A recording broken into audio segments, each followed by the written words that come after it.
Cyril Reims, Mathieu Collot, on est deux architectes et cofondateurs de Waste is More, qui est une société où on propose des solutions de revalorisation des déchets par le design et l'innovation. On avait participé en 2012 déjà au festival.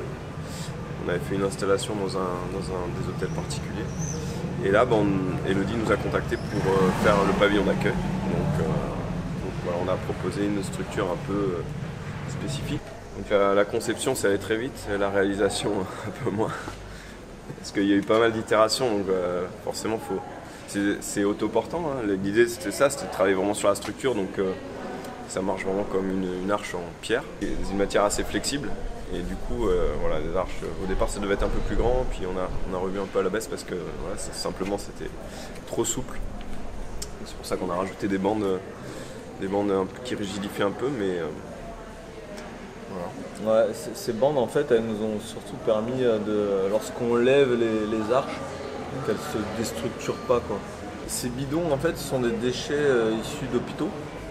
C'est des déchets non recyclés aujourd'hui, ce sont des bidons d'eau stérile qui partent à l'enfouissement.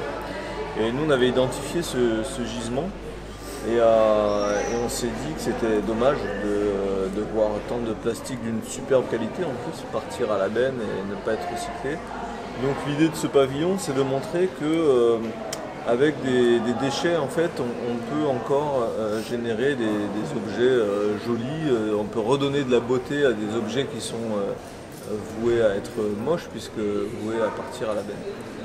Donc cette arche-là, enfin ces arches, en fait, pour nous, c'est un petit manifeste pour dire, les gars, réveillez-vous, on jette des quantités de plastique. Les quantités, c'est hallucinant, c'est 30 bidons par jour, par bloc opératoire. Qui partent, qui ne sont pas triés ni revalorisés, et donc qui partent à l'enfouissement. Donc si on fait le compte sur ne serait-ce que la région, c'est des montagnes et des montagnes de plastique qui sont enfouies tous les mois, on va dire. Une arche, c'est un peu plus d'un jour en fait, un bloc. Ouais. Et des blocs, il y en a plusieurs par hôpitaux, et des hôpitaux, il y en a plusieurs par ville. Donc ça représente juste des quantités démentielles.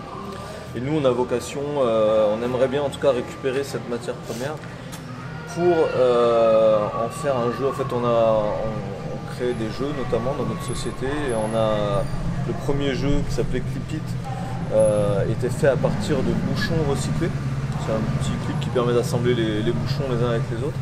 Et là, on sort un nouveau jeu qui s'appelle Structure et on aimerait, si possible, le faire à partir de cette matière première qui serait des bidons d'eau stérile recyclés. Le problème, en fait, c'est actuellement, ces bidons, pourquoi ils ne sont pas triés, notamment, c'est parce qu'il y a des étiquettes en papier qui sont collées et ça coûterait très cher, évidemment, d'enlever les étiquettes une à une avant de broyer le plastique. Donc là, on est en contact avec le labo qui fait ces bidons, qui a un peu le monopole sur la région, pour justement trouver une autre manière de créer ces étiquettes. Et une des solutions, c'est d'imprimer directement sur le plastique. Donc comme ça permet de créer une filière de recyclage beaucoup plus facilement. Les hôpitaux cherchent vraiment à recycler ces bidons. Nous, on a vu plusieurs hôpitaux montpelliérains, des hôpitaux et cliniques, et tous, absolument tous, nous ont dit mais aidez-nous à faire quelque chose de ces bidons parce qu'aujourd'hui on les jette. Donc il faut que ça vienne de l'extérieur, il faut que ça vienne des industriels aussi, et puis de sociétés comme nous qui aient la bonne idée pour trouver une solution de recyclage. Ce qu'il y a, c'est que nous, là, en proposant ce jeu, on a quelque chose de concret à leur proposer.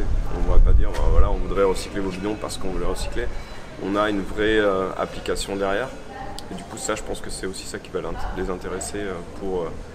Eux, c'est un investissement quand même de changer leur processus industriel, mais derrière, il y a quand même un impact environnemental énorme, donc on espère que ça va aboutir.